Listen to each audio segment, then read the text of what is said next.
Not the hickoffs, anything but.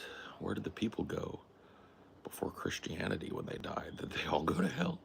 That's a great question, bro. Where did bad folks go when they died? Before the life of Jesus Christ. They all went to the lake of fire and fried.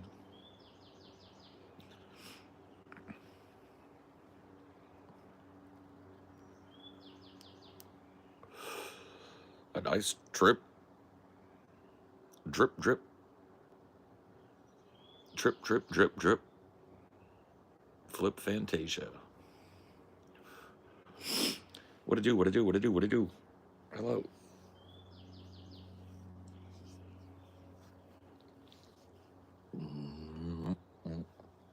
Do, do, do. Mm, mm, mm, mm.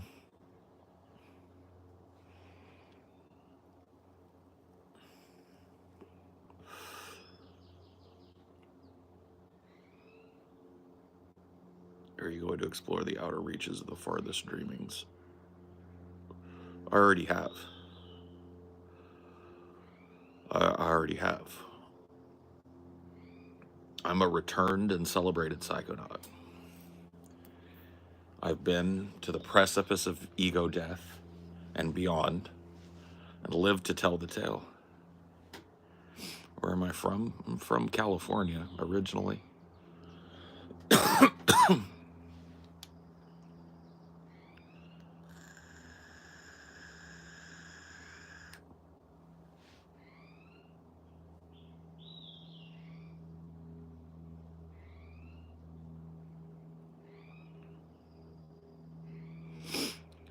People in my audience be doubting when I tell them my acid numbers. Some people, well, because for some people, acid is the biggest fear they have. Like acid requires that you hand over the steering wheel a little bit, and a lot of people don't like that, man. They want to know what they see is real, and that they're seeing what they're seeing.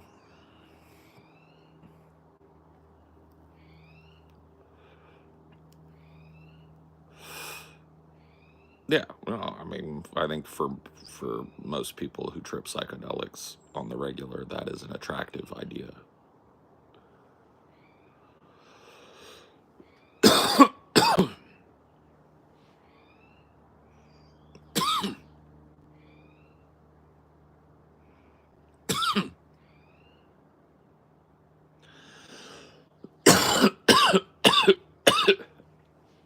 No, it ain't gonna happen, bud.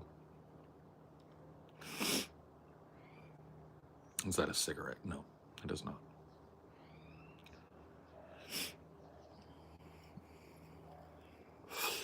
Timu Hagrid, please.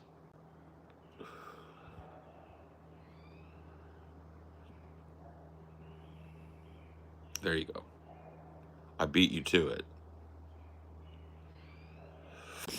100% beat you to it.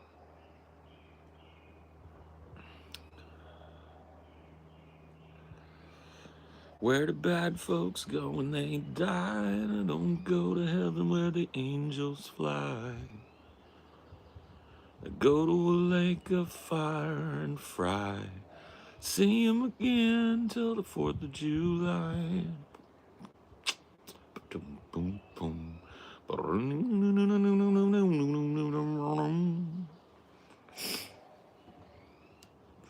Hey, thanks, Maxwell. I do feel better. Dude called you Timu Hagrid. I called myself Timu Hagrid. Jesus. Something, something, 60% of American adults. Yeah. Something, something, something, something. It's okay. I can't launch into the same fucking thing again today. I'll just let them be. Just let the poor little empty-headed bastards play in the playground. You know what I mean? They don't know any difference. Telling them that they're fucking retarded doesn't help. You know what I mean? They just don't get it.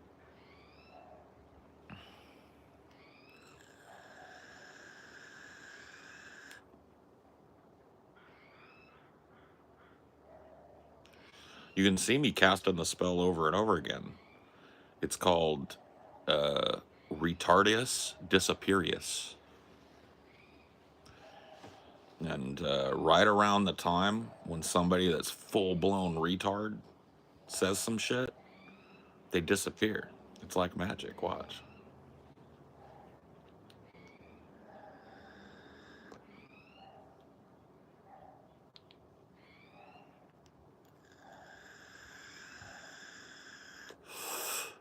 Wifeum Divorcium. I cast that about 10 years ago or more.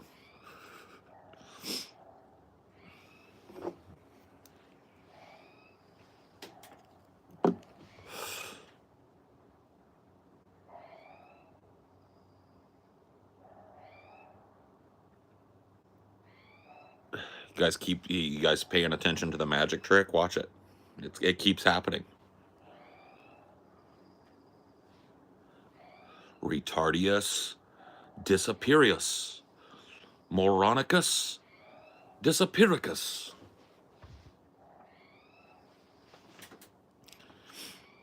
And there they go. See? Look, poof, poof, poof. It's like magic. I didn't even touch the screen.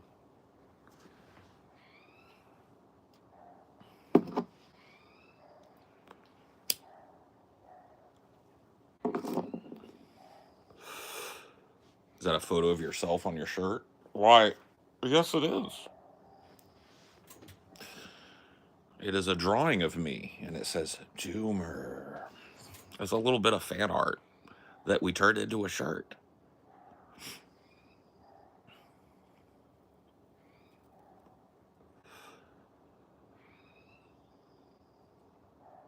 Yeah, you need to get your Doomer hoodless hoodie for sure. I need to get mine too.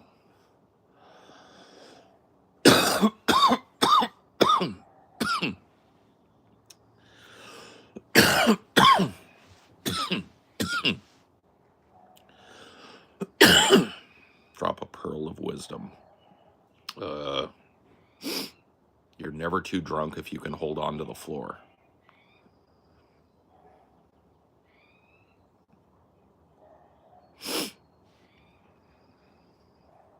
That's a good one. It's a good piece of advice.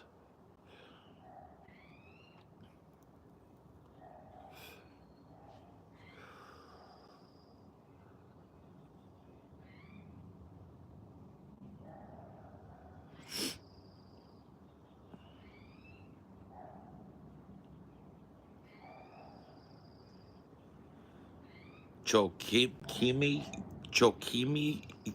your phone number now. No. But as you guys can see, the spell just keeps casting itself. Idiot after idiot, finding his way out. It is deep. I told you it was deep. I got pearls, man. I'll drop pearls of wisdom all day. You're never too drunk if you can hold on to the floor. Yeah. It's true.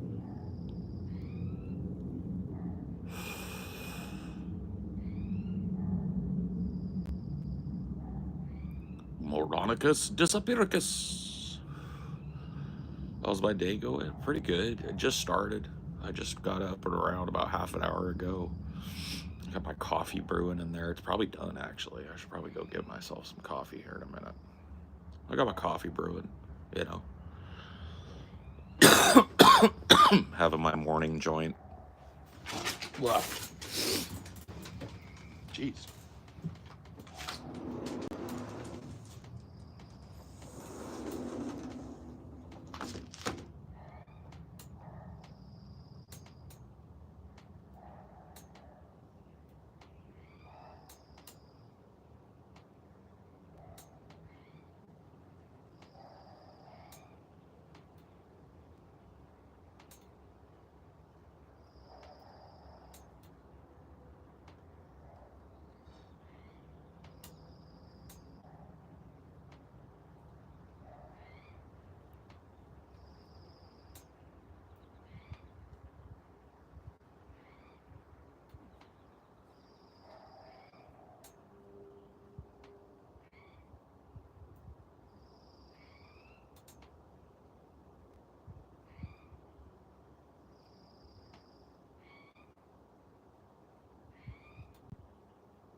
Got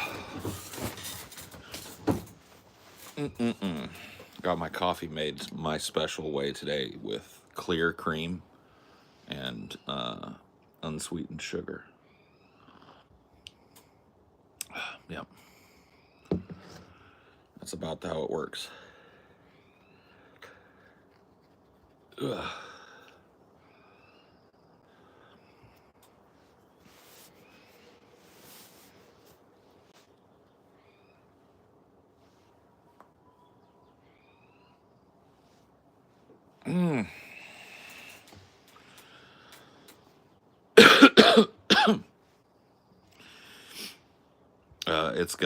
It's gonna be every time I watch 4 or 5 movies, depending.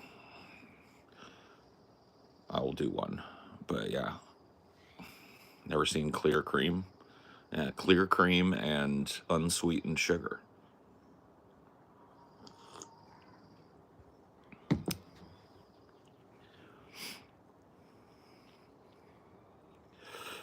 What's the weather over here? I think it's in the low 50s or maybe high 40s right now. I couldn't tell you. It gets pretty cold.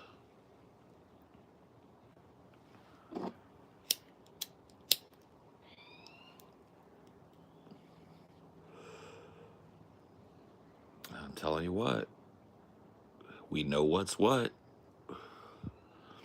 Can I hunt legally in my backyard? It's not really big enough to hunt in, y'all. You can kind of see where my yard ends, right? Let me show you. So you can see my fence over there. That continues off back there, but if I show you over here, you can see where the fence is. That's my fence line right there. It's a nice, big, beautiful backyard, but it's not exactly huntable. It's not exactly enough room to hunt. Ooh, goddamn it! Hey, hey.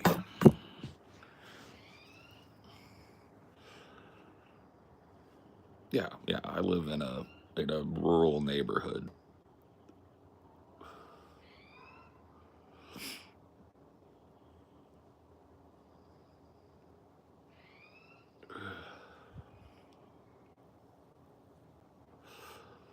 Yeah, Dinor is not like the thing about Dinor is like he doesn't even really need a fence. Dinor will not be around or away from us at all. So like the fence is more to keep other dogs from coming back here than to keep him in it.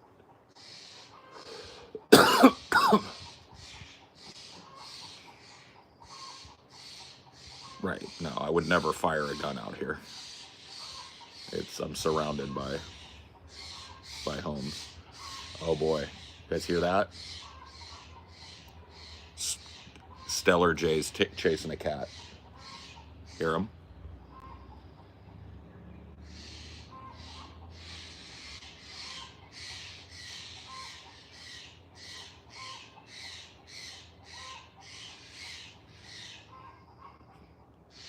No, that's Stellar J's chasing a cat away. Chasing a stray cat. Or somebody's cat that's out prowling the neighborhood. We've got at least one pair of nesting Stellar Jays that are nested in these trees over here. And when they see a cat or a raccoon, they go ape. Lots of animals going crazy. Yeah.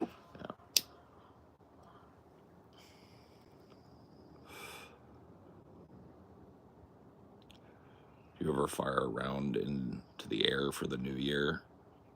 No, but I do not.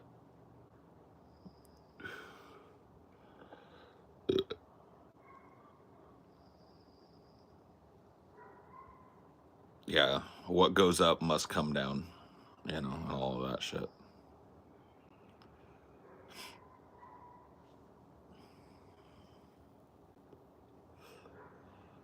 That's how I was raised up, Phoebes, is you don't ever even put your finger through the trigger guard unless you know what you're about to kill, right? Let alone just let off a round for the fun of it.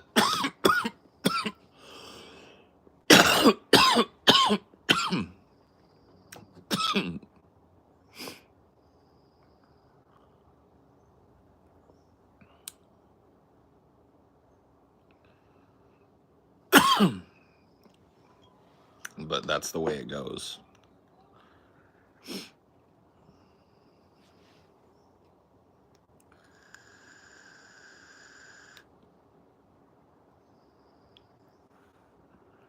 means no fireworks.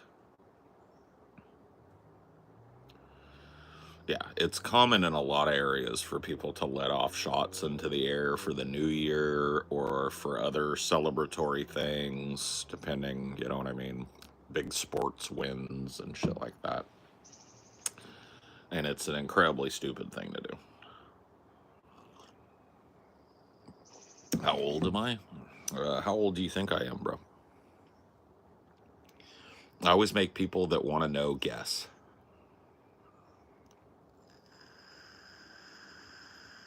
So I guess in 300 seconds you can guess, because you got timed out.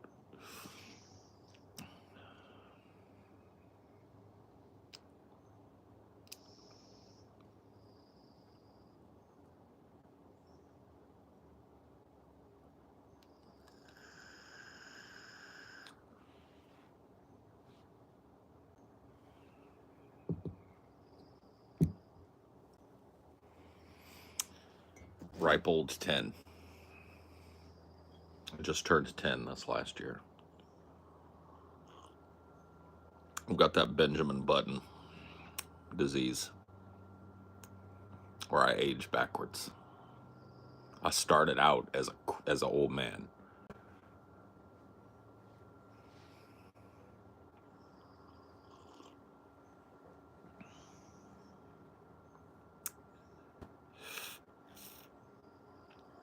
Old enough to know better and too young to care.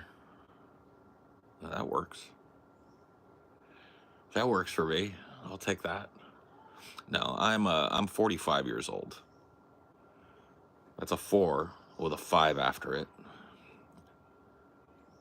Man, that Stellar J is awesome. I love him so much. These J's, man, J's are crazy. I loved the scrub J's where I came from, and now I'm loving these Stellars. They got like the little pointy thing on their head. That's so cool.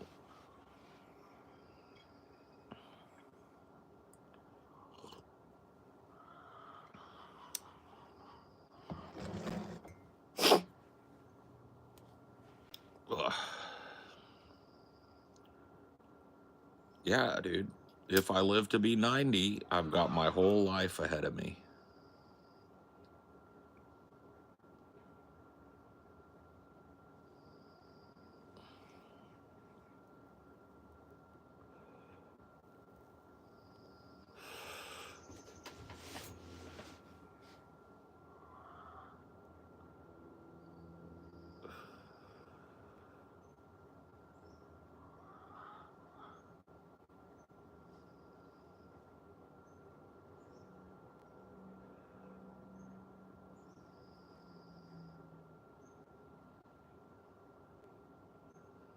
Dude, I'm fucking enamored with these Stellar Jays. I'm watching a pair. I'm watching the mated pair. I'm trying to find out where their little nest is at.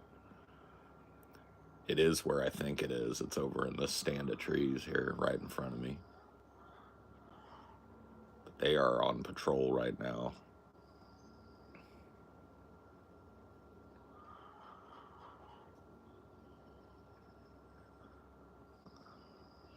Yeah.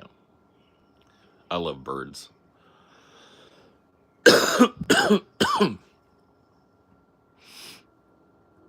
Yeah. Cardinals are very pretty. Blue jays and all the different types of jays I think are very pretty. Stellar jays have got to be the prettiest one though. Oh my god. A dark ocean blue and black. That's awesome, bro.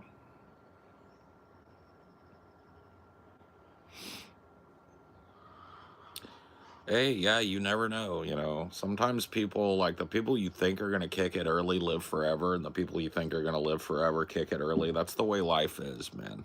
You never know.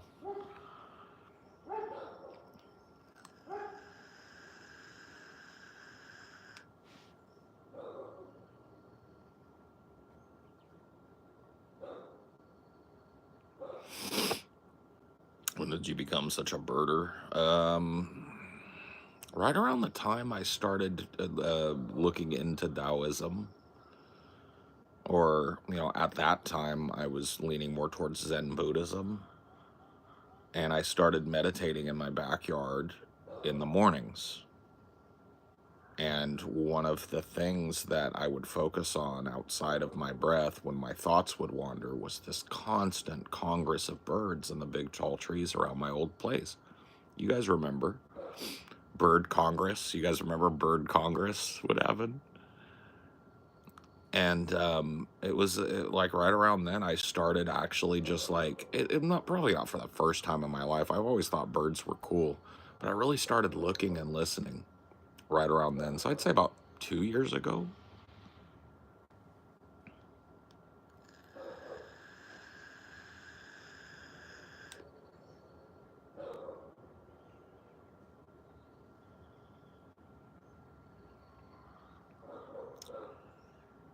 Did you visit North Korea? If all expenses paid, please let me know. Big fan. Yeah, for sure, dude. As long as you took good care of me, you know what I mean? Like, I don't want to be like, I don't want to be fucking around with. And but yeah, no, you let me do the VIP thing over there, and I'll go. Yeah, for sure, bro. I'll check out what you got. I'll take the state tour.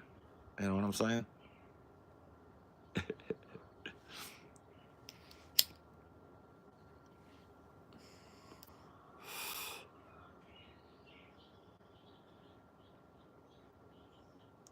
Paul, would you visit North? Oh yeah.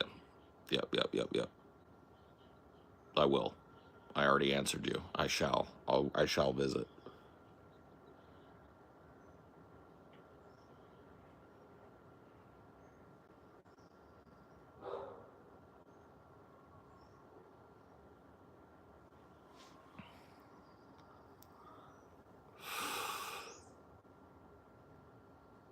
Oh yeah, dude. Auto warm beer. That's right. I do remember that. You're not gonna give me the auto warm beer, dude. I have your assurances that you're not gonna auto warm beer me, right?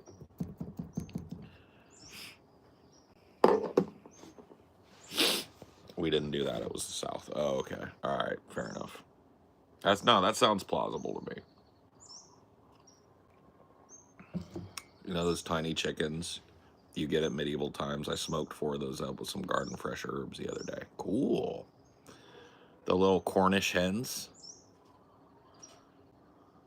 You get little Cornish hens. That's nice. That's nice. You made your own medieval times feast. You should have had some ale with it. That's the only thing that was missing, Phoebes, is some ale. You should have had some fucking ale to wash that shit down, or some what do they call it? What's that other mead? Mead.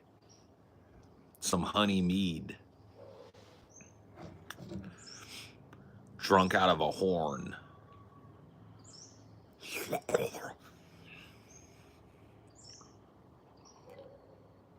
No, you feasted. Ladies and gentlemen, she ate. She came, she saw, she cooked, she ate.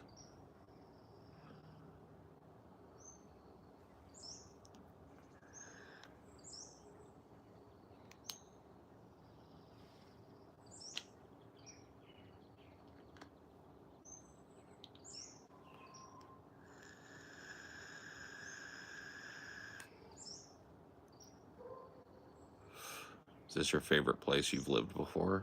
Um,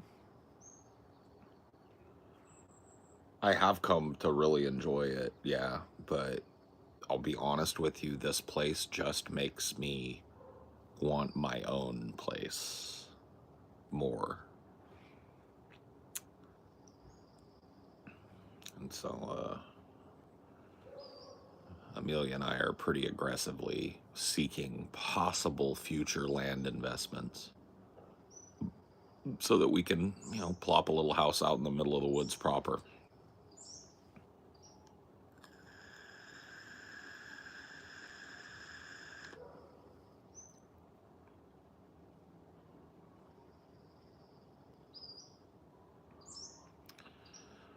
So I ended up inventing a new dish, which I'm calling fried mashed taters. Oh, Jesus. I have seen this. My mom has made this. She added shredded cheddar cheese to mashed potatoes. Took them like that, right, and made patties out of them, and then pan fried them with bacon. Like little like latkes, I guess. Like non-kosher latkes is what I would call them.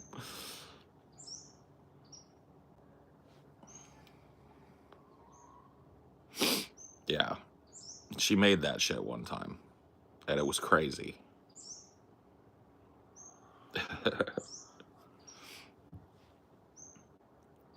Do you feel bad for whoever lives in your old place? I'll have to ask Amelia because she was just kind of like out of spite tracking it to see. Because you can kind of see when it's like goes back up for rent and when it gets rented. I don't know that anybody has fucking bit the bullet and moved into that place yet. But yes, if somebody did get scammed into moving into that shithole, I feel bad for them.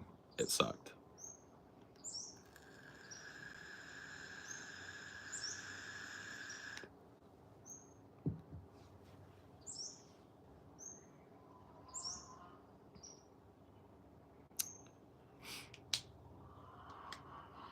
Try making fried potatoes. I tried boiling them first. Yeah.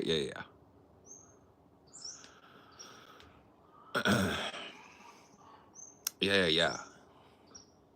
You do you fried the potatoes and then mashed them up with because they fell apart. Yeah.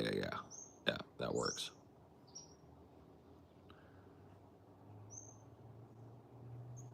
Do you know if the property management did any repairs since the move? I'm going to guess that they did. If they've done anything so far, that they did the typical shit that you'll do. So when you've got a house that you're renting to people, once about every 3 years, you recarpet it, right? If the person that was living there stays longer than that, you don't. But if that person has been there 3 years or more when they move out, you rip up the cheap ass carpet and you just have some new carpet put in. That's one way to freshen up a house that's relatively cheap, right? So I would guess that they probably did that. They might have done some spot repainting. Other than that, I doubt that they've done any repairs. I doubt that they've ripped out the garage and fixed the black mold problem and the hole in the fucking roof that existed for the whole time we lived there. I doubt that they've gone up in the attic and cleaned up the mess left by generations of stray cats being fucking birthed and raised up there. I doubt that they've even peeked their head at that. So whoever moves in will get to continue that process.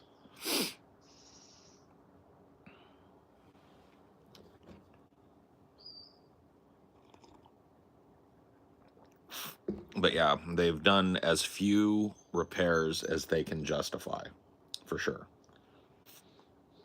The minimum amount is what they've done. The minimum amount to make it look like it's okay. No, dude, I called the lady one time because we had put in these like repair orders like, hey, there's black mold in the garage. Hey, we got cats in the ceiling. And they would just do nothing for months. And so I called the lady one day pissed off because we had yet another litter of kittens just born up in our fucking roof. And I'm not going up there to fucking take care of, like, kill kittens. I'm not, you know what I mean? So they've got this problem that they need to send somebody out to fucking deal with, right?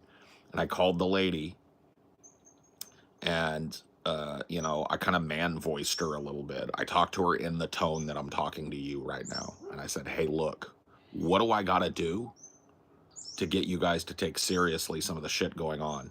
Because I was like, it's not even really like, yeah, I want it fixed for me, but like, the owner needs to know about some of this stuff. You guys have got water pouring in through the roof into the garage and black mold everywhere. You got cats living in the ceiling. And I don't know what the fuck I'm supposed to do. And she goes, whoa, whoa, whoa, whoa. Do not take that tone of voice with me. I was like, what? She's like, you cannot abuse me on the phone. And I was like, I'm not abusing you, ma'am. I'm telling you the truth about the property. Your property's falling apart. And they never fixed a fucking thing. They would come and fix minor things, right? But they would never, ever fix the major fucking problems that were going on with that house. And it is what it is, bro. If I was the owner of that house and I did a walkthrough of it, I would be pissed off at that management company for letting it fall into such disrepair. The house is absolutely in disrepair. Water cascades down the edge of it because they, like, at some point they ripped out the gutter system and never replaced it. And so, you know how, like, houses have, like, like this, right? Like, I'll point it right at it. You see the gutter over there? Like that. That thing that lines the roof and it channels water away from your shit. This was like a house newer than this house, built later than this house, had no gutters. And so when it rained, water would just cascade down the walls of the house in certain places, and it left these big brown stains on the outside of the house. The house just was like falling completely into its own footprint. It was falling apart. And it's just like, dude, you can't rent a ramshackle house filled with black mold. Somebody's going to eventually have to pony up, and the longer this goes, the more money it's going to take. It gets worse every fucking month. It was wild. It was a wild fucking house. We're smack dab in the middle of this, like, middle-class, well-to-do neighborhood. It's fucking weird, bro. Super weird.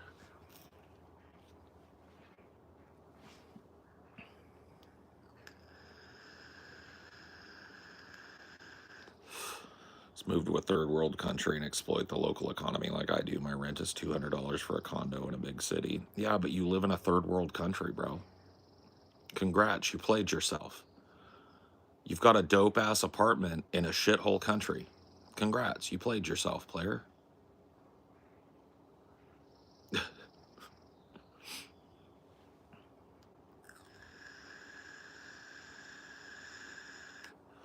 Yes, well, that's what's going to happen to them. Is eventually they're going to get somebody in there that's sick and tired of watching the house fall apart, and they're going to complain, and the city's going to send an inspector out and find black mold and animal infestation, and they're going to force them to close the house until it's addressed, and it's going to be tens of thousands of dollars worth of fines, possible lawsuits. They're just retarded. Like, if you don't keep up a property, if you're going to be a landlord, it is incumbent upon you to keep the property livable between and during a tenant's stay. It's part of the costs that you incur, right? And if you don't do that, like, it's not just the people that rent your house that suffer. It's you, because your house gets more and more disrepair, and the bill to fix it goes up and up and up, when all you need to do is, like, basic maintenance But you want to save money not doing that, you end up paying the bill on the back end when somebody has to come rip out all of the drywall in the garage, re-roof, and re-stud a whole wall in the garage, rip out all of the insulation in the attic because it's covered in cat feces and dead cats and dead mice and shit that the cats have brought up there to eat. So you got to rip all of that out and re-insulate your attic, right? Fix any electrical shit that the cats have chewed on up there. That's another 20, 30 grand. Put gutters on the house and redo the stucco so that it's not molding and crumbling and falling apart. Another 10, 15 grand. They're looking, because they did no maintenance and didn't do the basic maintenance that it would require to like upkeep a house, they're looking at 30, 40, 50 grand worth of contractor repairs that need to be done to make the house nice and livable again. So, sucks to be them. I'll ask Amelia if she comes out here what happened to that house, if it ever got re-rented or whatever.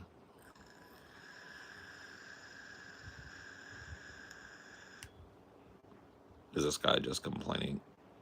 Why are you talking to, like, never mind, just get out. Fucking dumb fuck. The thing that pisses me off the most is when people act like I've got them Chinese finger cuffed to the content. They're like, I can't get away, I can't scroll. No, you can. You don't like what you see, you're bored, or you don't get it, or I pissed you off or something, fucking leave, bro. Exercise your right to vote with your feet and get the fuck up out of here, bro. Don't whine about it, don't bitch about it, don't attention seek about it, just get the fuck out. I ain't invite you in, and I don't need to usher you out either. Get your fucking ass out. There's a billion people try harding to get your attention. You don't like the way I'm doing it, bro?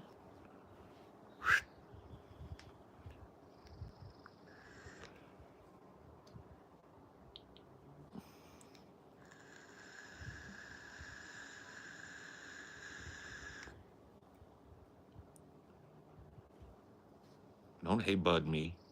I ain't your bud. I ain't your Jesus either. Quit mislabeling me, yo. I'm the devil, and I'm here to do the devil's business.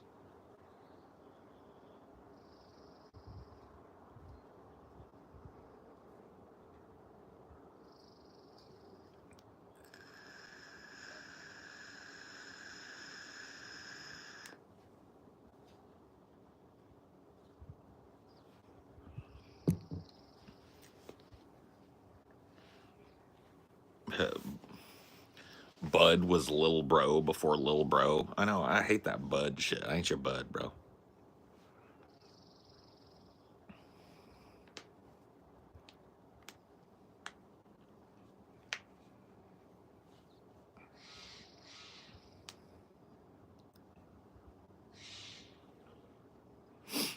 I don't even care about getting subs. Watch this. Unsub from me. Please don't sub to me. Whatever you do, don't subscribe. Whatever you do, don't donate. Don't like. Look at, I'm a different breed. I genuinely do this because I enjoy like trying to have conversations with people. That's why I do this. I don't do it for money. I don't do it for views and likes. I don't care. You'll never hear me ask for that shit.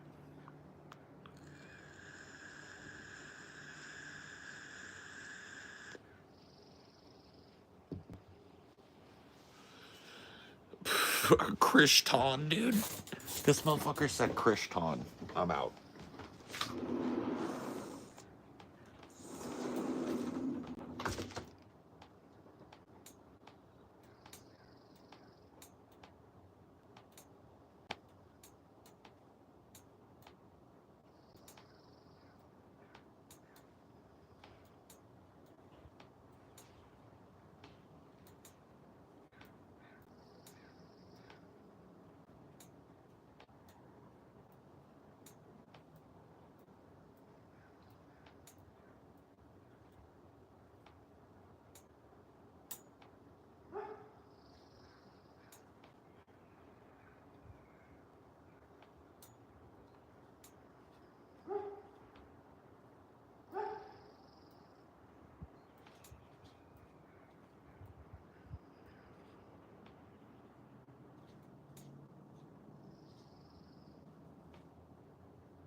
Ton, dude.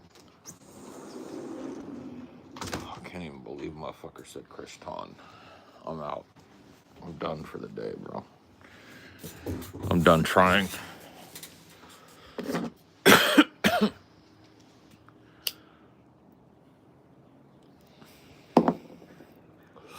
Motherfucker said Ton.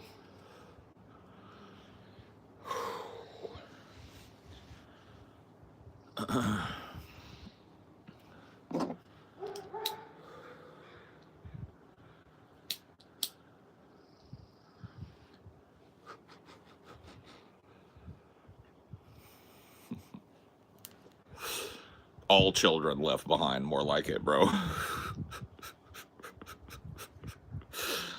All the little outcroppings of No Child Left Behind and Common Core, dude. Are you a Ton, dude? Hey, man, are you Ton?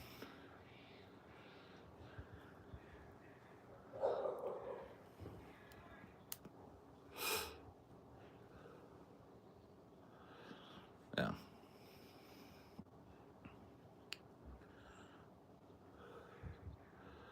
Ahoy. Ahoy hugs, you fountain of endless questions.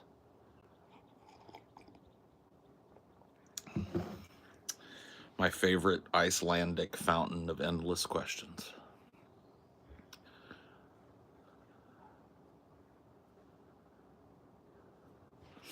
Hugs and Hamingja Alvertsson.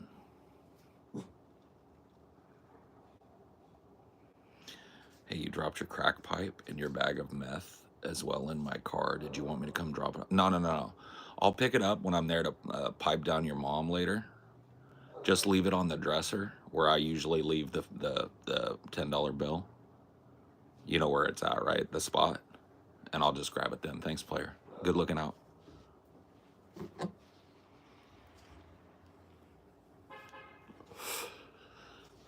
Good looking out. I was wondering what happened to all that shit.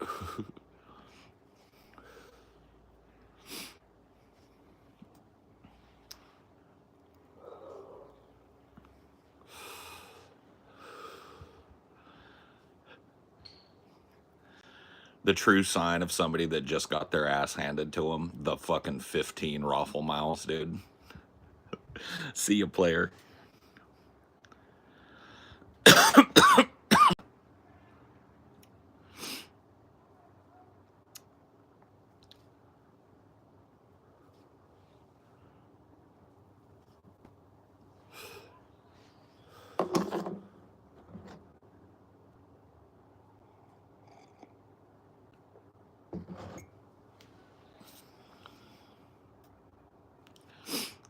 And don't try it.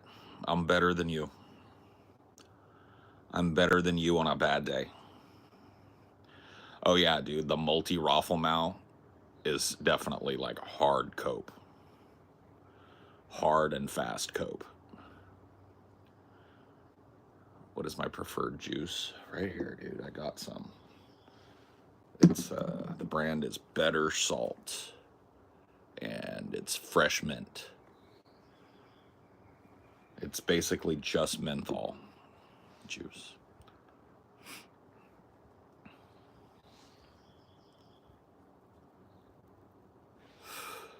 What kind of job can you get with a degree in psychology? A bunch of different types of jobs, right? You could go into private practice or public practice, right? You could work for the government doing psychiatric work.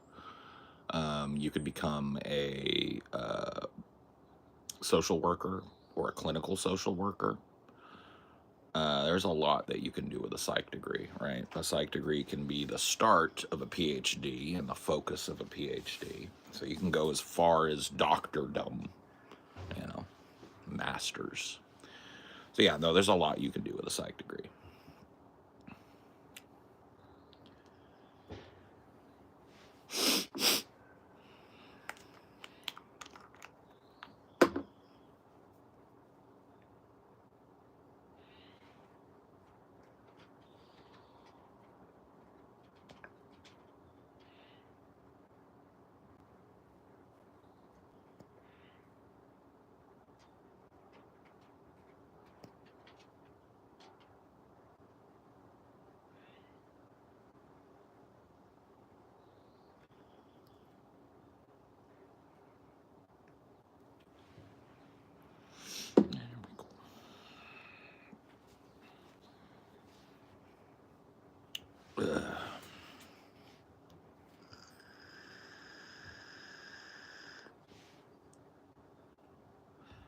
I don't think philosophy is a useless degree, depending on what you're trying to go into. And as a modifier, I think philosophy can be a pretty good degree. And isn't philosophy just questioning everything? Well, that is the Socratic method, right?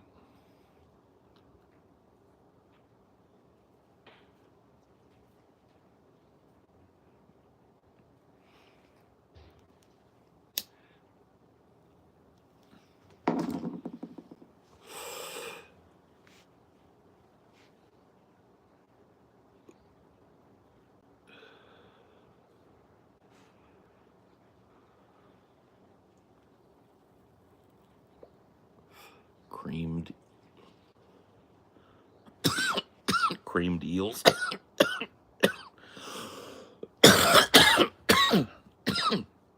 Gross.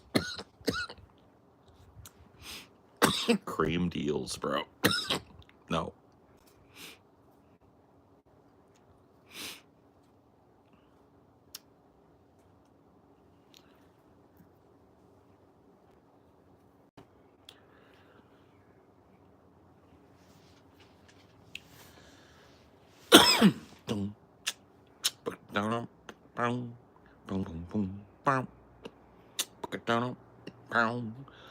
There's definitely no logic in human behavior.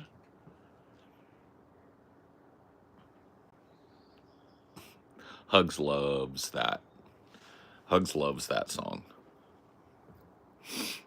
That's Hugs' favorite song. Hugs loves Bjork. What's Dirty D getting into this fine day? I don't know what he's doing. I don't know what he's up to today. What are you up to today? Sincerely, what is your issue today, sir? The people have asked. Do you want to go inside? Okay. He wants to go inside.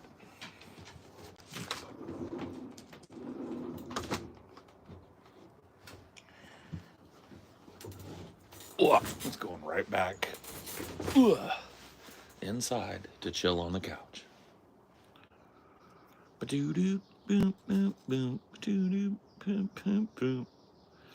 How much trash would be in the ocean if we didn't recycle aluminum and glass? Well, I mean, there's a biodegradability factor to aluminum and glass. You know, especially glass.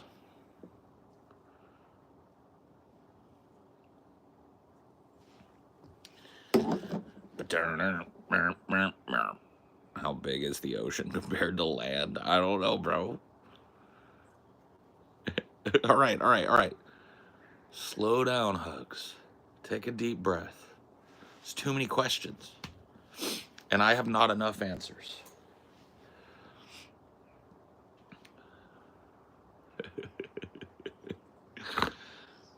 Microplastics. We all have microplastics. Yeah, dude.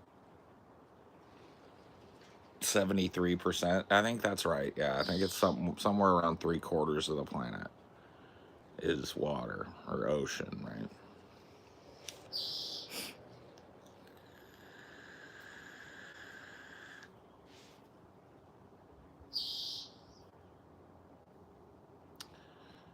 What's so bad about fluoride in drinking water? I don't know. I don't think there's necessarily anything bad about fluoride in drinking water.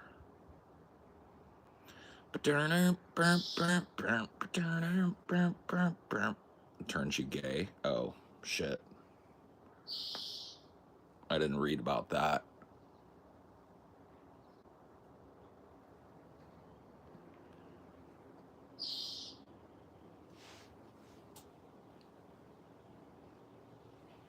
Dude, I'm so ready for the cyber spine to be invented. Like, can we get on that technology? Can we quit working on graphics for video games and get on that cyber spine, man? Because I need a new one. I think I wore this one out, and I think I need a replacement pronto. the strangest thing you have ordered online? Strangest. Dude, back in the day when I first started vaping, you had to order some weird ass shit from China, like some cartomizers and shit. That came to mind. The process of ordering everything you needed to set up your vape properly was weird. Ugh.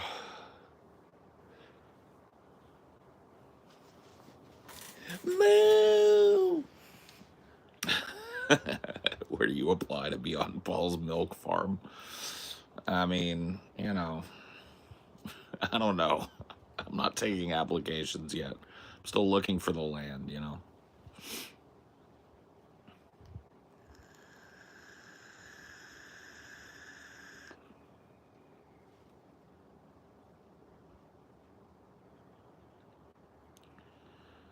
I'm more scared of the acidic levels of our ocean. Plankton have lost 80% of their shells because of it. When they go, it will have horrific consequences.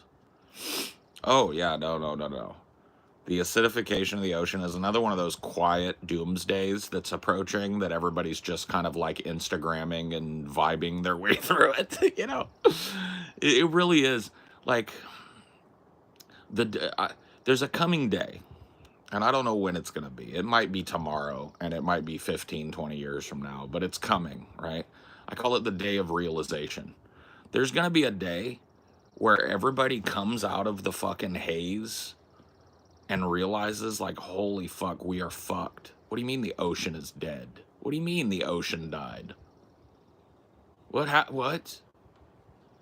And it's gonna be, that's gonna be a glorious day.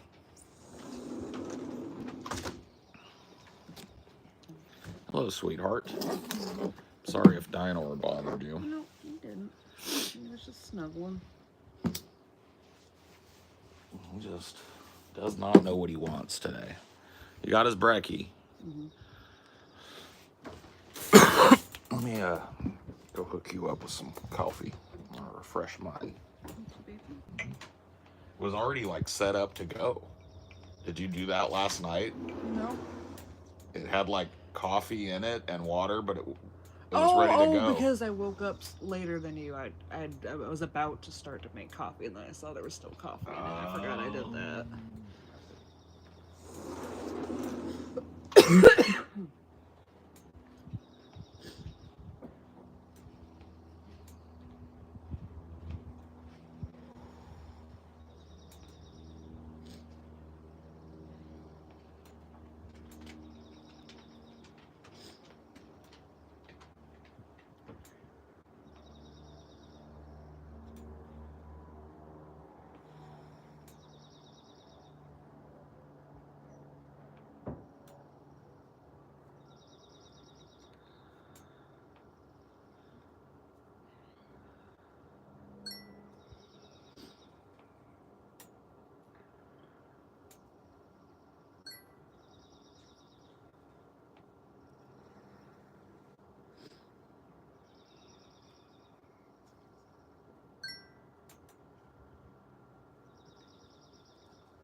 My pleasure.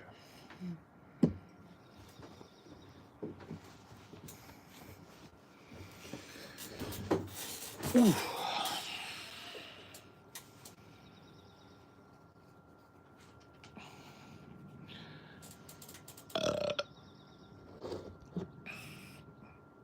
K-cups? Are you talking about like the... No. We just got we got an awfully hot coffee pot. What is it? It's a Mr. Coffee, I think. Yeah. It's like a Mr. Coffee pot. Whenever you get at got it at Walmart, I think. Yeah, we snagged it at Walmart because we needed a coffee maker. That was our little one. That one, I Oh. think, was the one we had. I think it's also a Mr. Coffee. It is a Mr. Coffee. Yeah. 2. Yeah. See you later, Nikki. Are you in a cabin in the middle of the woods? If that's where you want me to be, brother, that's where I am. We live in the era of perception being reality, my friend. And if you don't see it, if you're not at the playground, then I invite you. Whatever you see will be. Whatever you think is real.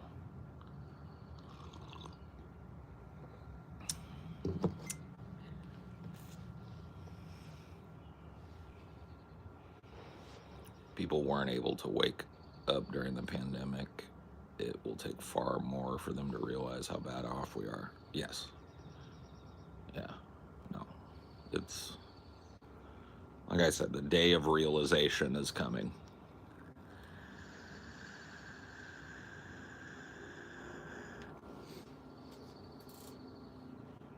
How dangerous are hackers? I don't know, Hugs. I don't know. How dangerous are they? I don't know really much about hackers, you know? There's that 90s documentary called Hackers that follows that kid, Zero Cool, who hacked the NASDAQ index and disrupted $17 billion of day trading at age 10.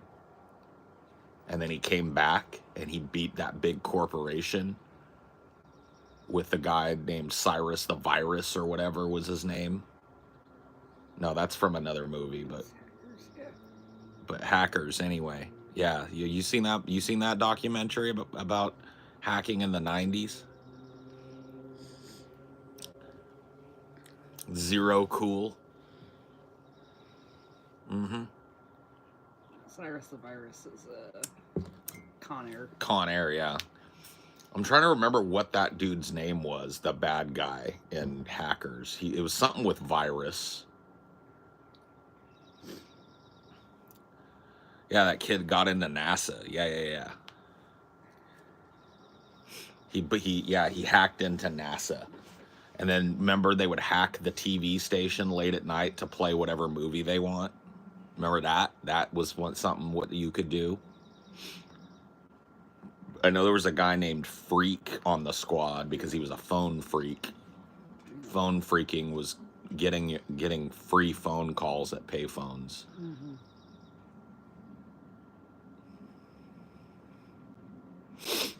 But I can't remember what the bad guy's name was. The Plague. That's right. It was the Plague. That was his name. Yeah. That's why I was thinking virus. I was close. Okay. I was close.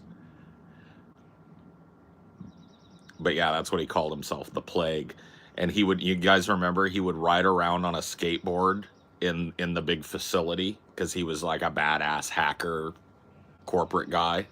And he couldn't be fucked to be normal. So he was like a 40-year-old man in the movie, but he would ride around on a skateboard in a trench coat, like in between the stacks and stuff while he went to his little like hacker room.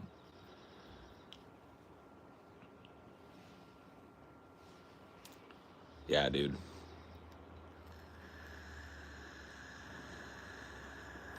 The Plague, yeah. And then, of course, the virus was called the Da Vinci virus, I think. Yep, phone freaking involved recording the dial tones that happened when you inserted different denominations of money into a phone. And then playing that dial tone back to trick the line on the like the intermediary line into thinking you had inserted money into the phone when you had not. That was, and it was not freak. I think they started calling it PHREA, freaking. Like a combination of phone and freaking, right? He still looked like a dork. He was a dork. He was a total dork. But so was everybody in that movie except for Angelina Jolie.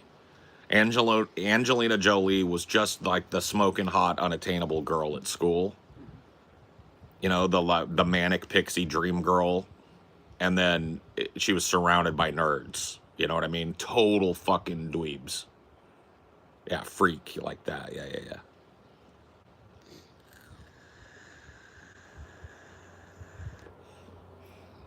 Like even the dude that was supposed to be the coolest one, Zero Cool or whatever, he's a total dweeb in the movie, man. He's a total like cheese dick in the movie.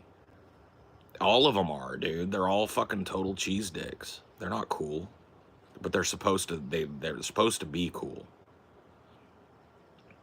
She was slightly goth. Well, kind of ish. I mean, that's just like the term that I've heard used that I use the most when I'm thinking of Angelina Jolie in that movie or Ramona in Scott Pilgrim, right? Is manic pixie dream girl. It's this like chick that's like kind of fucked up and wears all this kind of crazy makeup and crazy clothes because she's different than the other girls. It's that. But yeah, at the time, that goth thing was it was big, right? Goth was huge, but I don't think that she really dressed all that goth in that movie. But I see what you're saying. Like goth was a big influence then on the counterculture.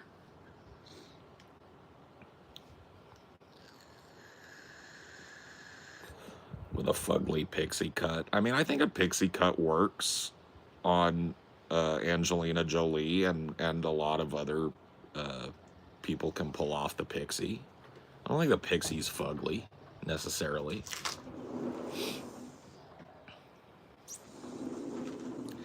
Clementine from Eternal Sunshine of the Spotless Mind. Ramona from Scott Pilgrim versus the World. What are some other manic pixie dream girls? Let's try and name a few of them from movies and other properties and stuff. They're out there. Juno from Juno, right? Uh, back when Mark Wahlberg was Marky Mark. No, back when Elliot Rogers was or Elliot Page was Ellen Page, right? Juno kind of had that manic pixie dream girl quality. Who else?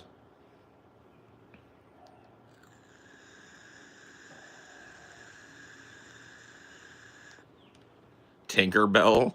I guess, yeah. I guess Tinkerbell is kind of like the template manic pixie dream girl, right? Because she's an actual pixie. And she's manic and cute and all of that. Has the little cut. Yeah.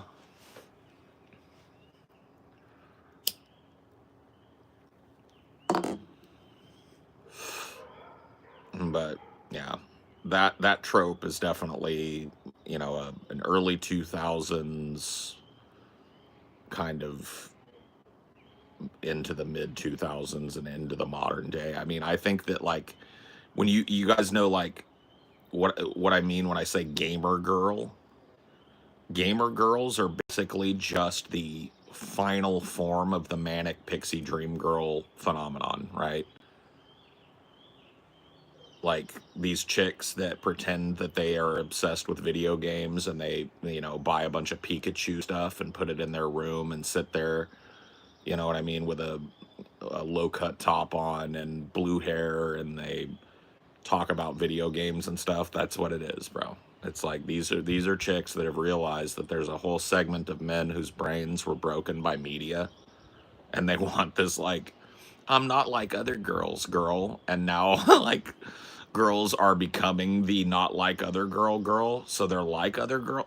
You know what I mean? It's just twisted, bro. It's crazy.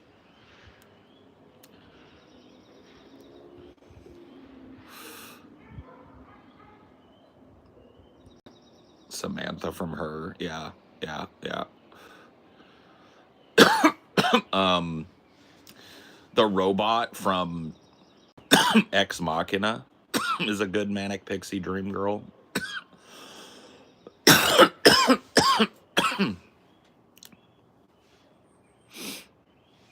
Not like other girls, man. She's not like other girls, bro. She's different, man. She makes crazy art and she'll cut her hair in the bathroom and not even tell anybody. She'll cut her own hair in the bathroom and not even tell anybody because she just got sick of her blunt bangs. She listens to crazy indie music and she doesn't give a fuck about like dating or nothing. She's just into herself and like being cool and being aloof.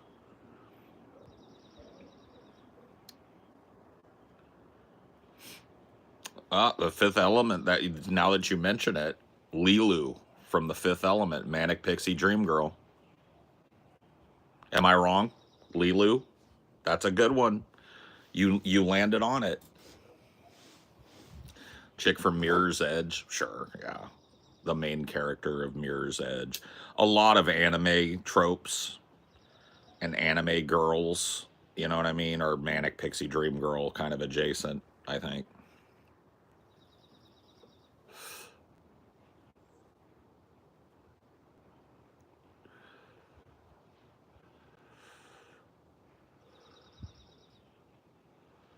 No, I didn't learn about a lot about history in school. I learned a lot about a very select type of American history, a very selective look at American history, and a very, very brief look at world history beyond America.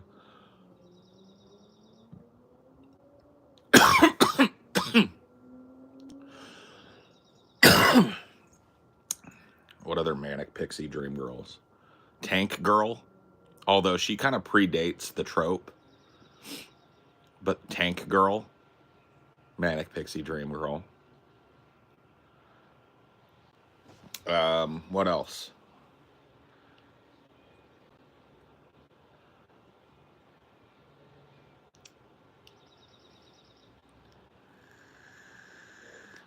Tank Girl was more, she was bubblegum punk. Let's be frank about it. Okay? And bubblegum punk led to Harley Quinn. Yeah, Harley Quinn. Yes. Good one. Bubblegum punk led to scene and emo kids, which led largely to the Manic Pixie Dream Girl trope becoming huge, right?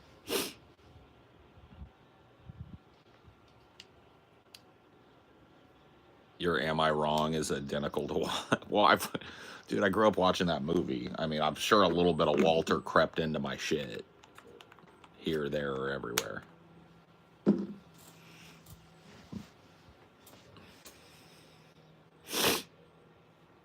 Who else? We got to be missing some Manic Pixie Dream Girls. Come on, guys. Help me with this. This might be a Cinema for Cynics video. I know there's at least 5 or 6 major ones that we're not mentioning yet. Help me with this. We already mentioned Ramona from Scott Pilgrim. We've got Ramona from Scott Pilgrim.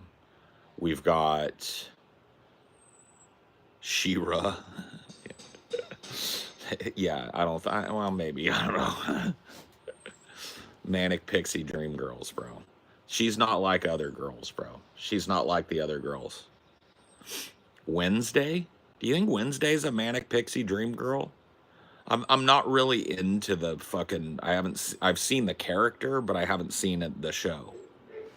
I don't know. Do you think Wednesday, like, well, yeah, but goth can be, you know. Wednesday just pure goth. Okay, yeah. I defer to you guys on that.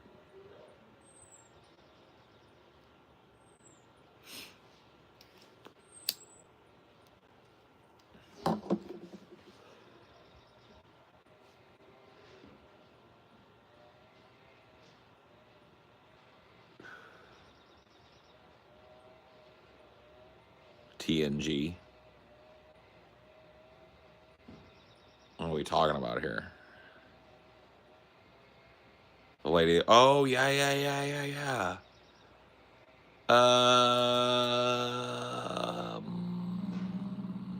Seven of Nine and or Jadzia Dax, right? Both kind of manic pixie dream girlish, maybe.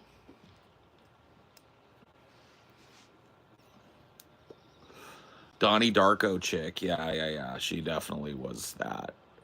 Try to think of other times that that's been used. Winona Ryder in Reality Bites is, I would consider that to be a precursor to the manic pixie dream girl. But yes, definitely in the wheelhouse, right? Abby from NCIS. Yes. Combines it all. You're absolutely right. That's why I mean you can't completely exclude the goth thing, you know, because goth can be mixed into your manic pixie dream girl. Firuza Balk in, well, see, this would be another precursor to the manic pixie dream girl, but Firuza Balk in The Craft. In fact, most of the chicks in The Craft would kind of fit that manic pixie dream girl mold. So yeah. Thinking about a Cinema for Cynics video on the manic pixie dream girl trope. Maybe ranking the top 10 manic pixie dream girls in cinema.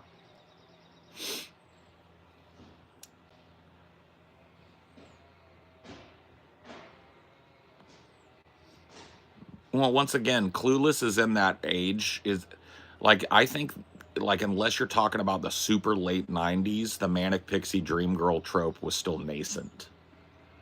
It really got codified in the early 2000s, at least from the way that I understand it. So, you know, I would probably want to mention some precursors from the 90s, but I really want to focus on the modern trope of the manic pixie dream girl in different types of movies too, like action films, rom-coms, this like unattainable, not like other girls girl, right? Ramona Flowers. I almost feel like that one was... it was supposed to be that, right? That one was commentary on the manic pixie dream girl phenomenon. Yeah. So it you know, it would probably be mentioned but not covered as one because she's a call out of the trope as a character. Yeah, Harley Quinn for sure. We've mentioned her. She's definitely on the spectrum of manic pixie dream girl for sure.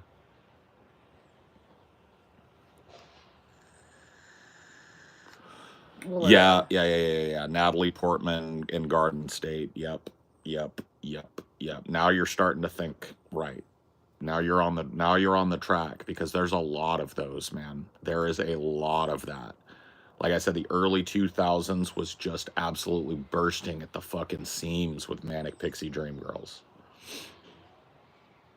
The trope just got so fucking worn out, bro. And it still pops up. It's still in movies. She's not like other girls, blah, blah, blah, blah, blah, blah, blah.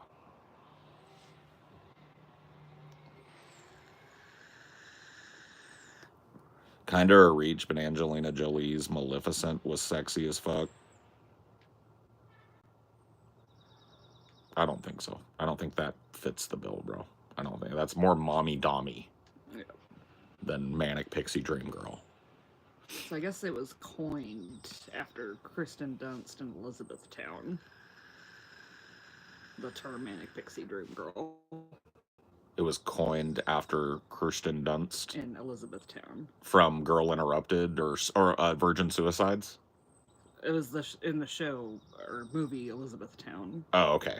So I've never seen that, so I probably have to watch it. Yeah, because that's apparently that's the movie that coined it. Okay. Some critic watched it and called her Manic Pixie Dream Girl, and then people started applying that term to other types of that character. Okay, gotcha. Yeah. So we'd have to watch that because I've never seen it. But yeah, Girl Interrupted, Charlize Theron, Aeon Flux, kind of. I mean, that's really riding the edge. She's an established action badass. She's not really like, doesn't have the dream girl manic thing. She's more of like an assassin type thing going on. I don't know. That's a stretch. Aeon Flux is a little bit of a stretch. She's got to be like, I don't know. I think the terminology is not going to apply as broadly as some of you think. Like, there are some action manic pixie dream girls for sure. Have you thought of getting a PO box for stuff from fans? No. I gotta be honest with you guys, bro. I appreciate when people support me, but like, I have stuff. If I want stuff, I have it, and I'm a kind of guy that like, I kind of fear being buried in a bunch of stuff, and so I appreciate the thing, but it's just like one of those things I don't need.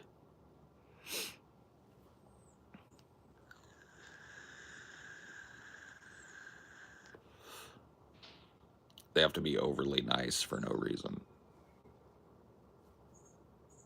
No, they don't. Sometimes they're aloof, you know, and kind of like standoffish. Like Ramona Flowers wasn't nice for no reason.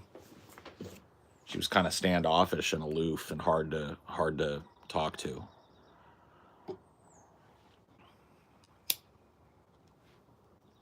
Yeah, no. Amelia found the Elizabethtown one. We're gonna have to watch that. Kirsten Dunst was also in Virgin Suicides. I would say her portrayal in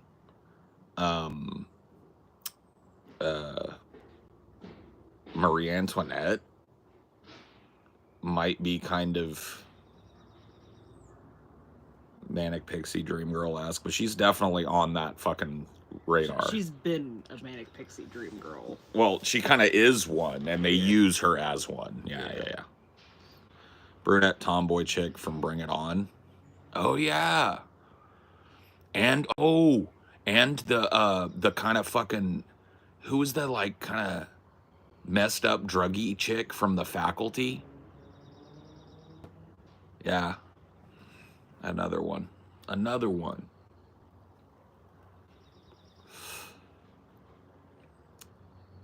Ramona is overrated. I mean, I think that was kind of the point of the movie, right? Like, if anything, Scott Pilgrim is a study on male obsession with what they think a woman is, what they build a woman up to be in their mind versus what a woman is. We already mentioned Juno, kind of on the, you know. See, apparently Elizabethtown is with Orlando Bloom. Oh, okay. Stars with Orlando Bloom. Yeah. She's a flight attendant. Yeah. Okay. Well, there you go. What about the goth lesbian friend in Mean Girls? I don't know. I haven't really seen Mean Girls in so long. I mean, I feel like the manic pixie dream girl requires a guy. She can't just be a manic pixie dream girl running around. She's got to have a dude obsessed with her, or she's got to end up being the obsession of a dude at the end. He didn't pay attention to her because she was weird. Like the She's All That, right? I don't know if you've seen that movie, but that's a famous one from the 90s where a nerdy girl who's just like fucking obviously drop dead beautiful, even when they try and make her nerdy, that nobody pays attention to. Somebody like makes a bet that they can turn her into the prom queen, and they give her a makeover and teach her how to act, and now all the guys want her type of movie, right? Yes, Audrey Tautou as Amelie. Yes, Manic Pixie Dream Girl template for sure. Still a 90s film though.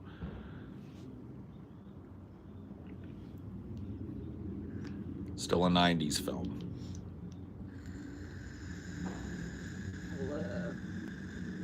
What was that? Revenge? Oh, I think it was called Modern Woman something, where she gets revenge on her classmates and it culminates at that bachelor party. Oh yeah. What was that movie called? Modern Woman something, I think. Portrait of a Modern Woman or something. Yeah. Or Promising Young Woman. Yeah. Yeah. Yeah, that was a crazy movie. I'd say she's kind of manic pixie-ish. Definitely fits the bill. What about the main character in Talk to Me? You think? Kinda. Right? Like the subplot of that other girl's boyfriend still being obsessed with her after all these years, and they kind of like have a moment where they get back together a little bit and then don't, and he stops and blah blah. I don't know. I think another, we gotta look into the etymology of it more, because I don't know if the starring character could necessarily be a manic pixie dream girl. I think part of the trope is that their character's diminished because they're the object of male affection. So maybe Promising Young Woman wouldn't, because it focuses on her too much. She's too central. Same thing with Talk to Me. Yeah, so I think it probably also requires... They need to be a sub-character that is a focal point of obsession for the main character. And only defined by, like, the male character's... perception of her. And her perceived unattainability to the male character. Right, okay. Well, that narrows it down a little bit, because there are definitely... that trope, I think, has escaped its bounds. But if we're going to stick to the actual way it should be used, I think it's escaped its bounds in that people will just describe a look as that. Right? But yeah, we'll have to watch that movie that the phrase was coined from and kind of see exactly what they were talking about. I think we're going to have to watch quite a few movies, because a lot of the ones mentioned, like, we probably won't have to watch Scott Pilgrim. I've seen that a million times. And, but yeah, we'll probably have to watch a few of these again. Rooney Mara and Girl with the Dragon Tattoo. I mean, I think that's kind of the point that Amelia was making, is that she can't really be the main character, because the whole idea of the manic pixie dream girl trope is that the female character is diminished by becoming the object of a male character's desires. An unattainable quest for the male character to go on, who is solely defined by how he perceives her.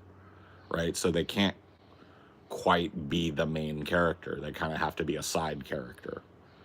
They can be a focal point of the movie, hence Ramona Flowers, right? Like Ramona Flowers, the whole thing was Scott Pilgrim is obsessed with his idea of her, and he keeps finding out she's nothing like he thinks she is, but he keeps going anyway, right? Because he can't let go of the picture that he has of her in his mind. It's like what the fuck was that one rule called, like the sexism test for movies? Like, a girl has to have a conversation with another girl that's not about men. I remember that. I can't remember the term for it, but yeah, it was real popular a few years ago. People were passing it around for every movie, trying to see if every movie a woman has to have... I can't remember exactly what the criteria was. I think it might have just been like 2 women have to have a conversation that's not about a man. Oh, yeah. I think that is it. The Bechdel test. That's what it was, yeah. Yeah.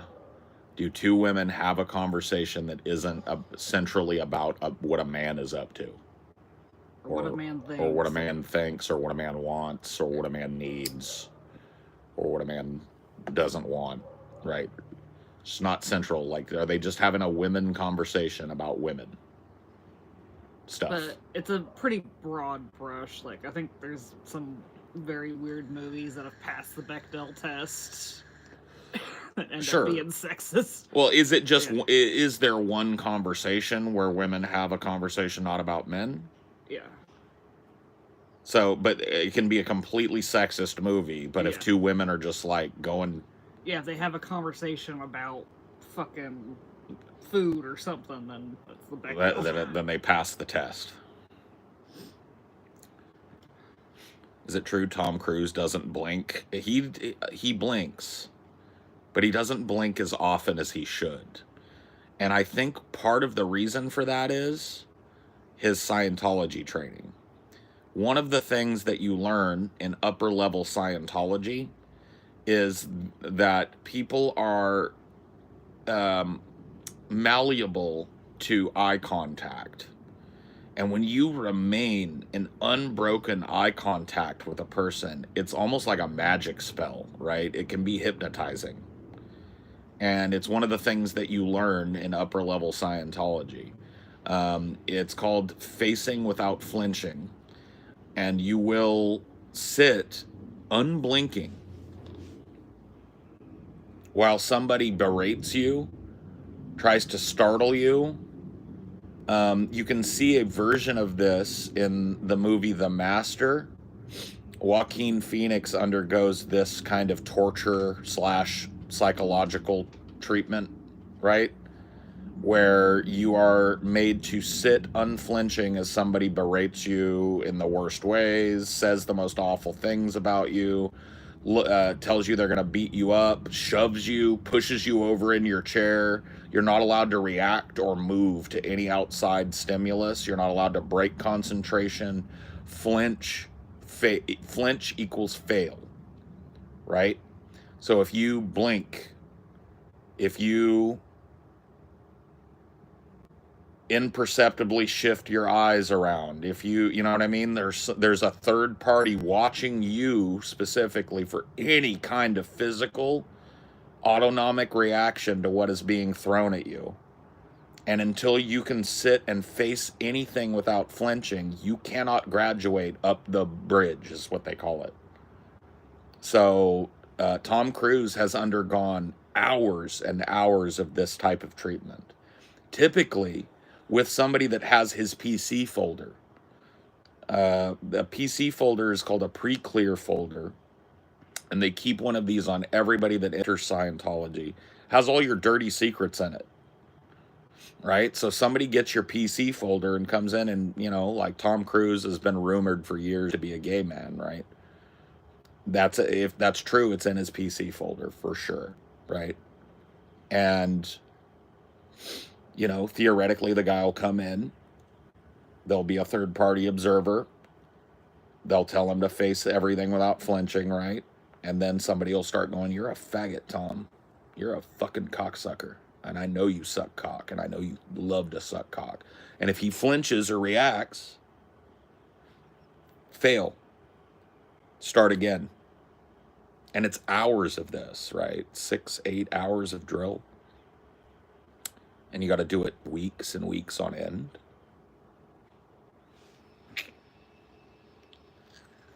Looking at the Bechdel test a little more.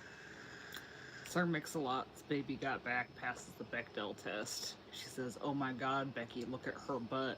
It's a woman talking about a woman. Yeah, it's true. Oh my God, Becky, look at her butt. It is so big. I mean, she did say she just looks like one of those rap guys' girlfriends. Yeah. But it passes the Bechdel test, technically. Yep. She's having a conversation with another woman about another woman. I guess so.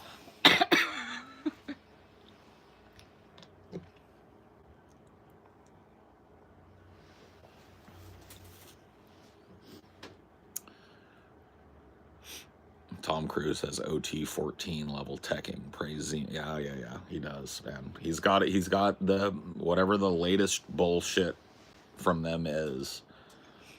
And it's like, it's about breaking you down psychologically. That's 100% what the process is about. It's about taking your personality and your defenses and moving them to the side when it comes to powerful members of the church.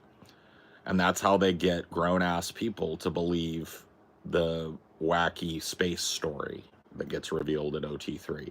Do you think they're softer on, like, the most rich and prominent members? I don't think they are. I know they are. Yeah. Because there have been a lot of rich and prominent members that have defected and talked about how they're treated versus rank and file. Mm-hmm. And it is one of the reasons why people will leave is because they will be exposed to what the average person in Scientology does versus how Tom Cruise is treated. Now, that doesn't mean that Tom Cruise didn't go through all of the same psychological torture methods and shit.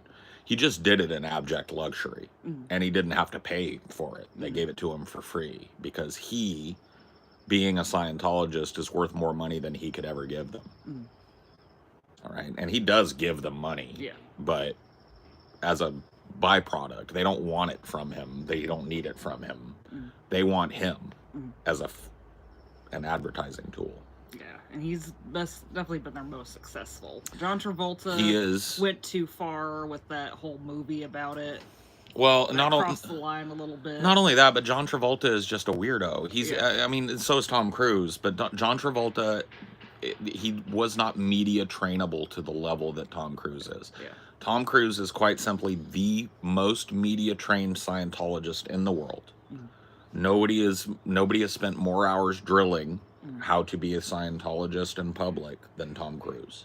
So he is their shining example of Scientology. They create, like, they're a very regimented group, and they created an award just for Tom Cruise that they will never give to anybody else. It's called the Freedom Medal of Valor. And they gave him this award specifically to elevate him basically to the same level as David Miscavige in the eyes of everybody else. He's worshipped in the church. And people are constantly told to look at him for how to be a Scientologist. Look at how he shatters suppression, is what they call it, PTSSP. Potential trouble source, shatter suppression. So when somebody is coming at you in a sideways way, you don't demur. You go, what about you? And you lock in on them, right? You turn it, you flip it on them. What about you? What about your crimes? What have you done? What are you trying to hide by attacking my church, which is nothing but good? Unbroken. PTSSP is what they call that. And Tom Cruise is the best in the world at it. People don't fuck with him anymore. Like, if Tom Cruise gets an interview, which he does all the time, because he's in a huge movie all the time, nobody ever goes like, what's with this weird Scientology thing? They never come at him, because a few people tried him early on, and he put their dicks in the dirt.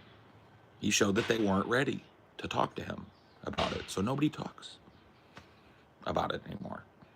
And that is what the cult tells you.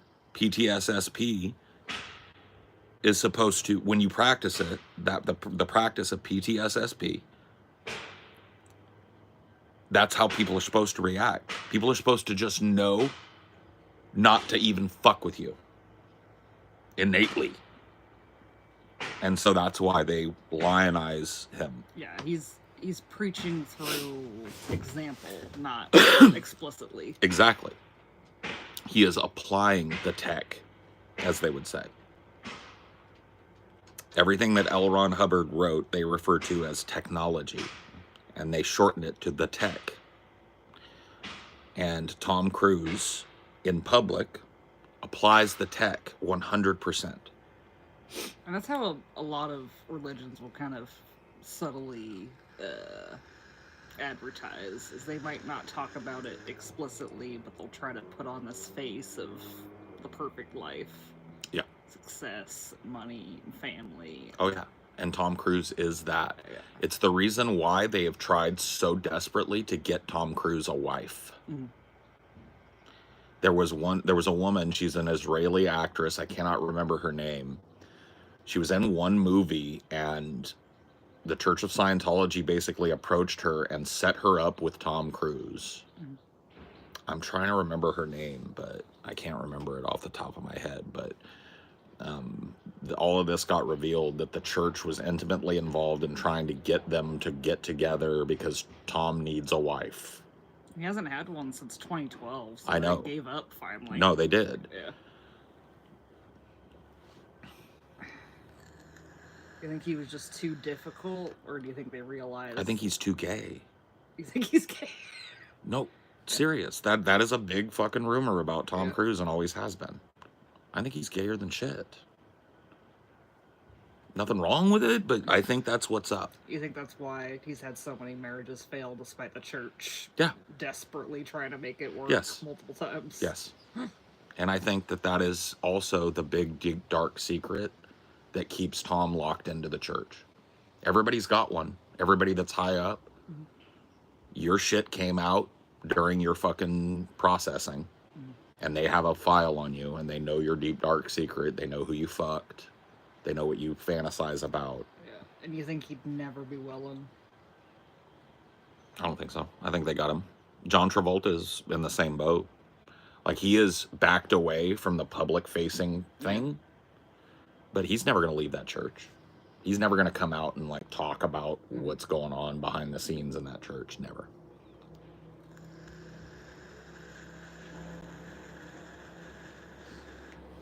Is that why you see so many gay vibes with Top Gun? It's not just Top Gun. Yeah. If you really, like, look, dude, my gaydar is not 100%. Nobody's is. But I have always felt a whole lot of, at least heavy bi energy coming off of fucking Tom Cruise. Yeah. He just has that aura. And when he's in... You feel like he doesn't have the same chemistry with actresses? Never. Hardly ever does it really feel chemically real between him and an actress. And that's one of the things, you know?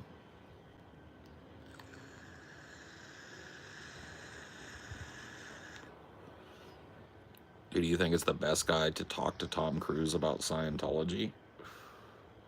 I don't think there is. He will not allow it.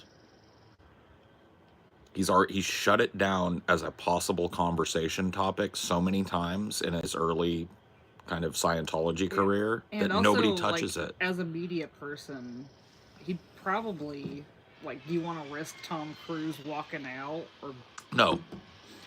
Tom Cruise just dropped Mission Impossible 8, where he does a backflip off of a fucking motorcycle into the Grand Canyon. Right? And and everybody wants to get his fucking take on something in the movie and wants to get their little blurb about it. Nobody wants to chase Tom Cruise off and have him pull the footage and shit, because he's done that shit in the past where they'll have to say, like, Tom Cruise was offended by some of the questions we asked and refused to allow the footage to air. And once that happened a couple of times in his earlier career, nobody asks anymore. And that's exactly what the cult tells you to do. You don't pussyfoot around it. You don't allow them to get to you. You immediately go from 0 to 100, lock in on them, and show them that you're not going to allow them to talk about the church until they account for themselves. PTSSP. A lot of celebrities have a list of topics they're not going to talk about, especially nowadays. The idea of a journalist getting access to somebody in the street and getting their take on something that's hot, that doesn't really happen. It's so hand in glove now. Their people send a list of things. We're not going to talk about his divorce. We're not going to talk about his sexuality. We're not going to talk about his religion. We're not going to talk about politics. None of that, any of that, and it's off the table, and you're contractually obligated to pull the footage. So you may as well not bring it up. So yeah, a lot of it's done that way now. It's just hand in glove. Journalists used to push the boundaries with celebrities and force them to talk about socially relevant issues and shit if they wanted to push their movies. Now, the power dynamic is switched. Now the celebrity they need the celebrity, not the other way around. Now these companies need that interview to remain relevant. It used to be the celebrity and the movie company needed that interview to be relevant.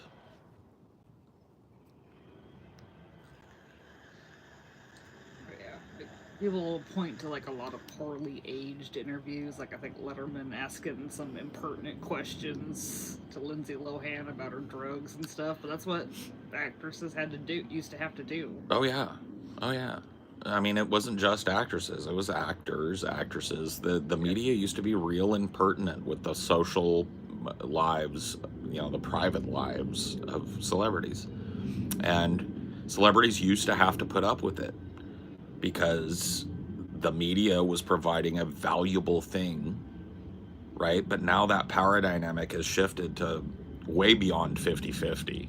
Now these media companies need Tom Cruise to remain relevant.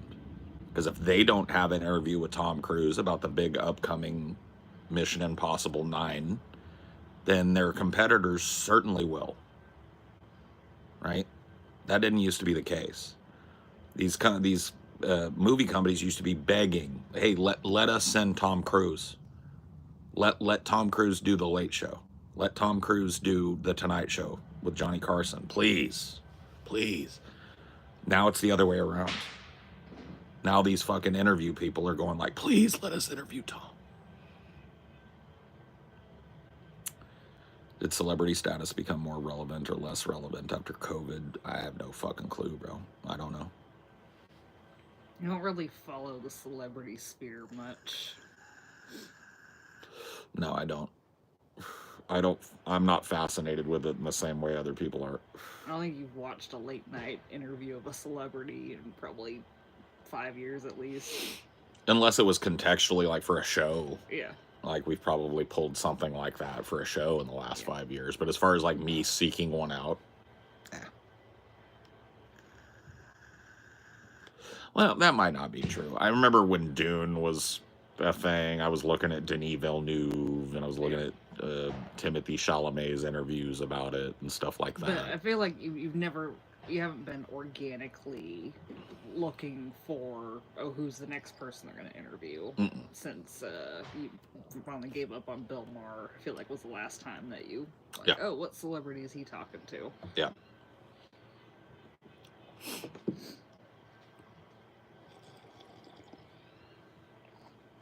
Yeah. I'm as tuned out as I can be on the noise and the political bullshit. You know? You don't see that squirrel thing? Oh no. There's a squirrel. You don't care? He don't care, mama. He don't give two shits. It's not his job. Chase every squirrel away. If you see that raccoon again, I bet that Stellar J would really appreciate you chasing him. That fatty boom batty raccoon.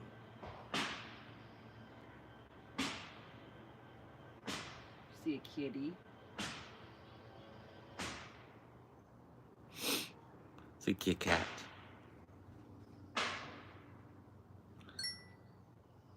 Why am I tuned out? I don't know, man. Just fucking beautiful woods all around me, bro. Oh, you mean why am I tuned out of politics and stuff? Because it's noise, bro. The people that want you to be worrying now about who's finna run in 2028 are just vampires, man. Mm-hmm. They need you to care so that their care is justified. And, man, it's just toxic. It's a toxic milieu.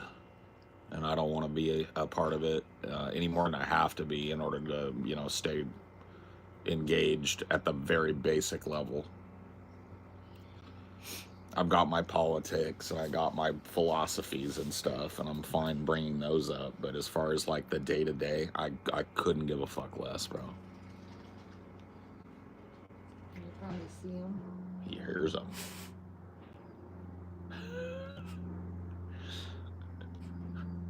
Yeah. Yeah.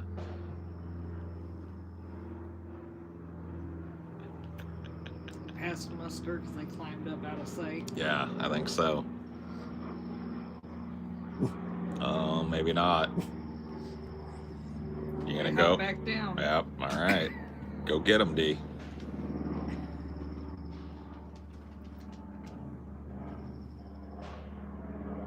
Oh, they're just playing down there.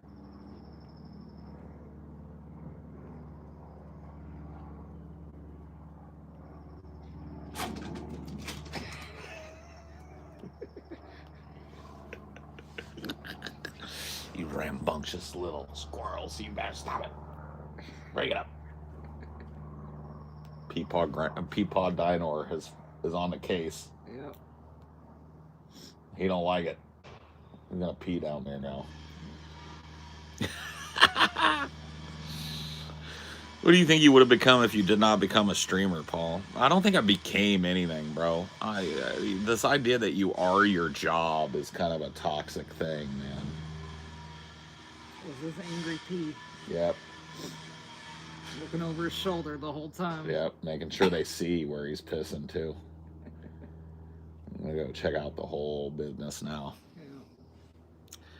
You could direct or act in any play of your choosing. What play would you do? Dude, I've always wanted to do Sweeney Todd, man. I just don't think I got the vocal range to do it justice, but man, that would be talking badass. About directing. Oh, directing. Yeah, directing. That'd be cool. I'd direct. Yeah.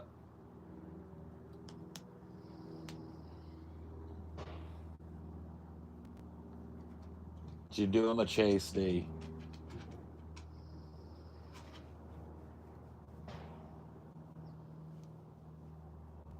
Oh, did you get a stick stuck on you? Come here. Let Daddy help you with your stick. D. I ain't got no stick. Oh, you got it off. You got a stick. You should have a stick. You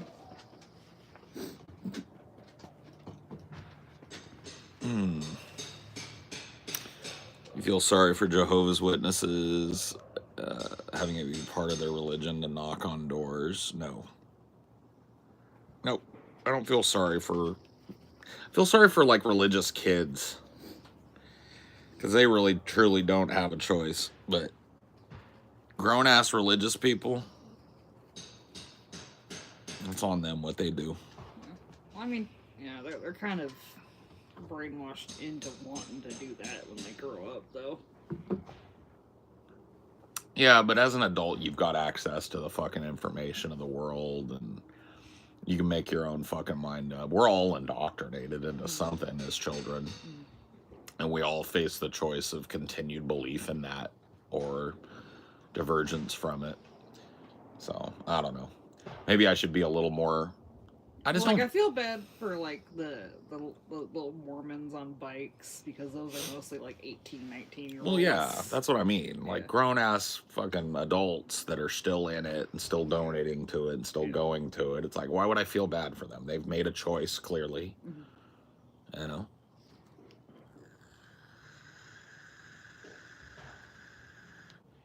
Is there ever an ICP song you thought actually had good lyrics? I don't know, man. Good lyrics is so subjective. Well, sometimes you're a beat guy, I feel like. I do like a beat. The lyrics are kind of secondary. The lyrics are often secondary in hip hop. Sometimes they're not, but yes, I'm more of a beat guy. If the beat slaps, then I'm willing to put up with a lot of bullshit. Right?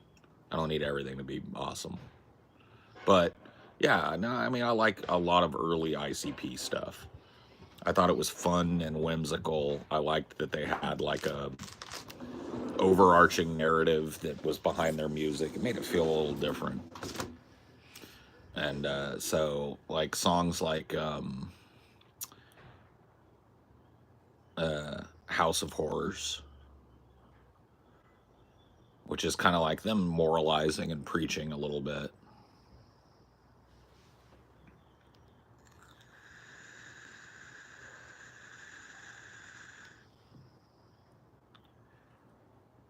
No. The 2007 Sweeney Todd movie with Johnny Depp is really, really, really bad. I've seen Sweeney Todd 3 or 4 times now in my life, in various ways, live, you know, as theater, and it just, like, is a mockery. You know, Helena Bonham Carter can't sing, Johnny Depp can't sing, and you put that together and it's just enough to pretty much ruin the movie. Fucking what's his name,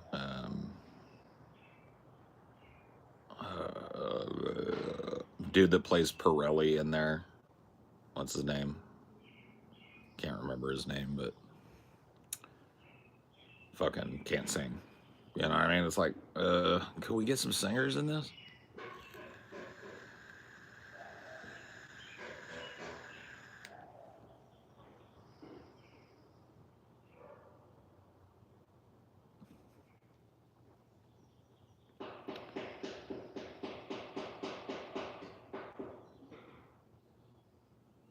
Someone's got a project. I think I'm done though. I've had enough.